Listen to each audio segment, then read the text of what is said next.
கிறிஸ்துவுக்குள் பிரியமான சகோதர சகோதரிகளே, உங்கள் யாவரையும் ஆண்டவராகிய இயேசு கிறிஸ்துவின் ஈடிணையற்ற நாமத்தினாலே வாழ்த்தி ஆசரிக்கிறேன். இந்த வேளையிலே நம்முடைய வாழ்க்கையிலே நாம் கடந்து போகிற எல்லா திசைகளிலும் கன்னிகளை நாம் பார்க்கிறோம். கன்னிகள் என்று சொன்னால் சூழ்ச்சி. வேடு சொல்லுகிறது அவர் உன்னை வேடனுடைய கண்ணிக்கும் பாழாக்கும் கொள்ளை நோய்க்கும் தப்பி வைப்பார் என்று. அருமையானவர்களே, வேடன் எப்படி ஒரு கண்ணியை வைக்கிறான்? வேடன் சொல்லுகிறது கண்ணி தெரித்தது நாம் தப்பினோம் என்று சொல்லி. ஆகையினாலே இன்றைக்கு நம்மை கண்ணியிலே அகப்படுத்தும்படியாக இன்றைக்கு எல்லா திசைகளிலும் நாம் கால் வைக்கிற எல்லா இடங்களிலும் சத்துரு கண்ணிகளை வைத்திருக்கிறான், மறைத்து வைத்திருக்கிறான். தேவனுடைய பிள்ளைகளே, மறைத்து வைக்கப்பட்டிருக்கிற இந்த கண்ணிகளுக்கு நாம் இன்றைக்கு தப்பித்து கொள்ள வேண்டும் என்று சொன்னால் போதக சிற்றையை நாம் அங்கீகரித்து கொள்ள வேண்டும். போதகத்தை நாம் கேட்க வேண்டும். தேவனுடைய பிள்ளைகளே, உடைய போதகத்தை நாம் வெறுக்காதபடி, கர்த்தருடைய போதகத்தை நாம் வெறுக்காதபடி, கர்த்தருடைய ஆலோசனையை நாம் தள்ளாதபடி, கர்த்தர் பேசும் பொழுது அந்த வார்த்தை நாம் அசட்டை பண்ணாதபடி, கேளாதவர்களாய் இராதபடி நாம் செவி கொடுத்து கேட்டு அந்த வார்த்தையை நாம் கவனித்தோன்னு சொன்னா, அந்த போதகத்தை நாம் ஏற்றுக்கொண்டோன்னு சொன்னா நாம் கண்ணிகளுக்கு தப்பலாம். நீதிமொழிகள் 13ஆம் அதிகாரத்திலே 14வது வசனம் எப்படியாய் சொல்லுகிறது? ஞானவான்களுடைய போதகம் ஜீவ ஊற்று, அதனால் மரண கண்ணிகளுக்கு தப்பலாம் என்று சொல்லி.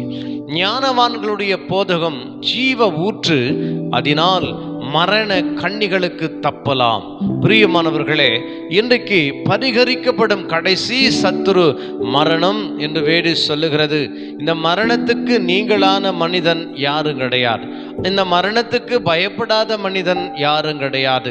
அனுதினமும் இன்றைக்கு அருமையானவர்களே, இந்த மரணத்தின் நிமித்தமாக பயம், மரண பயத்தில் இருக்கிறவர்களை மீட்கும்படிதான் கிறிஸ்து இயேசுவானவர் இந்த உலகத்தில் வந்தார், மரணத்தை ஜெயித்தார். என்னுடைய பிள்ளைகளே, கவனியுங்கள்.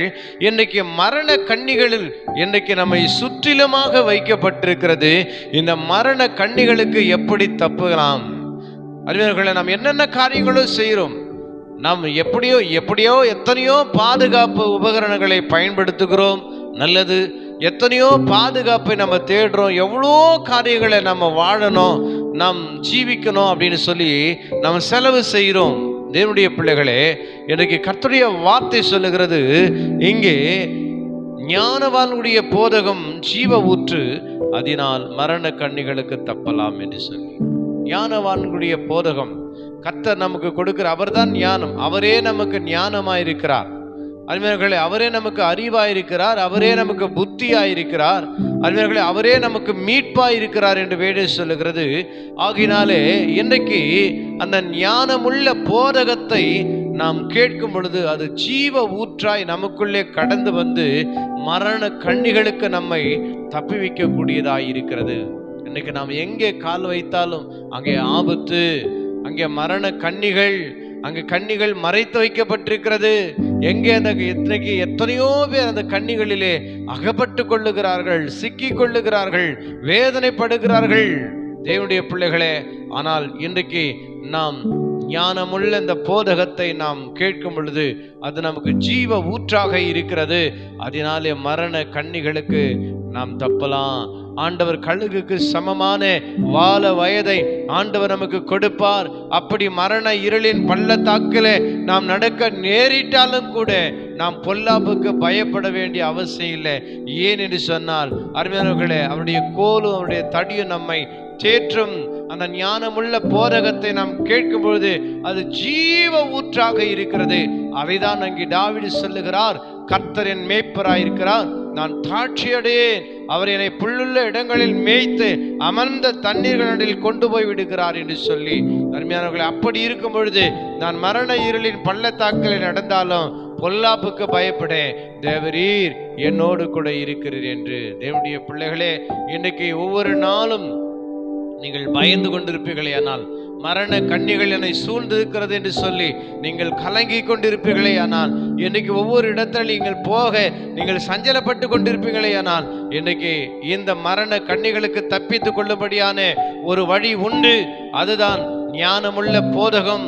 இந்த ஞானமுள்ள போதகம் ஜீவ ஊற்றாயிருக்கிறது.